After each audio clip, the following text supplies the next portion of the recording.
पाहूया ते विस्तृत बातम्या। रत्नागिरी नागपूर महामार्गावर शिरढोण तालुका कवठेमंकाळ या गावाजवळ मंगळवारी दिनांक 24 मार्च रोजी सकाळी 7:30च्या सुमारास झालेल्या भीषण अपघातात कोल्हापूर जिल्ह्यातील दाम्पत्याचा जागीच मृत्यू झाला। भरधाव वेगाने जाणाऱ्या वॅगन कारने रस्त्याच्या साईड पट्टीवर उभ्या असलेल्या ट्रॅक्टरच्या ट्रॉलीला मागून जोरदार धडक दिल्याने हा हृदयद्रावक प्रकार घडला। संतोष धोंडीराम गायकवाड आणि वंदना संतोष गायकवाड राहणार जय भवानी गल्ली, कसबा बावडा, कोल्हापूर अशी मृतांची नावे आहेत। घटनास्थळावरून पोलिसांनी दिलेल्या माहितीनुसार गायकवाड दाम्पत्य वॅगन आर कार क्रमांक MH09FAFG 2815मधून सोलापूरच्या दिशेने प्रवास करत होते।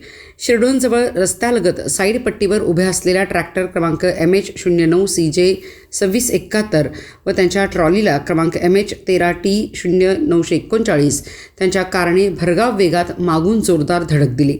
धडक इतकी भीषण होती की कारचा समोरील भाग पूर्णपणे चिरडला गेला आणि दोघांचाही जागीच मृत्यू झाला।